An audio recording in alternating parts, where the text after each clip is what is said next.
In the financial year 2023-2024, Kampala Capital City Authority carried out several operations to get children off the streets of Kampala. That led to the arrest and prosecution of 40 individuals involved in child trafficking, contrary to the Child Protection Ordinance 2022.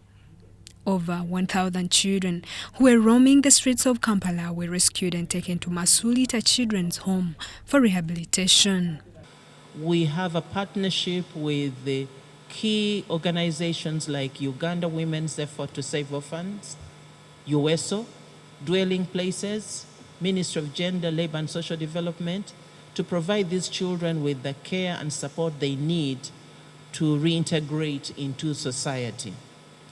Notably, 308 of these children were enrolled in primary school back in Karamoja, where it's believed most of them came from, in Napak district.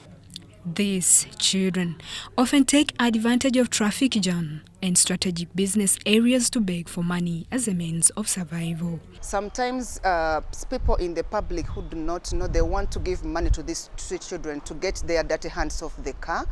But the public should know that there is a law. There is a law which is actually being implemented right now. The Kampala Capital City Child Protection Ordinance 2022 criminalizes selling alcohol or drugs to children. The law also fouls children who loiter in public places. Violation of this leads to 6 months of imprisonment. We have seen many people support these children in terms of material support, in terms of cash, in terms of health support. But the public should know that if you did that, you can be prosecuted following the law, and you can be charged in courts of law for 6 months until you prove yourself not guilty. In line with the law, the Director of Gender and Community Services, Shilagandi Birungi, calls on the public to take interest in understanding the law to help reduce the number of street children in Kampala. Sometimes people in the public who do not know, they want to give money to these street children to get their dirty hands off the car. But the public should know that there is a law. There is a law which is actually being implemented right now. The public should know that once we make these children comfortable on the streets, they will make us uncomfortable by staying and doing all that.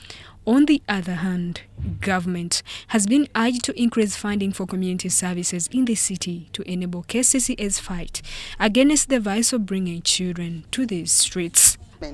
Doesn't do everything, doesn't have funds to finance every community activity or community services. So we call upon every other stakeholder besides government, the implementing partners, the development partners rather, civil society institutions and organizations like the UN, like the different NGOs. Red Cross came on board to help us. They did an assessment and they are supporting us with a lot of materials for all of them to come on board, and we work together as one team to support the program of this country. While efforts to protect vulnerable residents have been put in place, the strategies to rescue street children remain challenged by the increasing numbers. However, with the implementation of the Kampala Child Protection Ordinance 2022 and support from partners, the challenge will be addressed in the long run. Justin Nakami, UBC News in Kampala.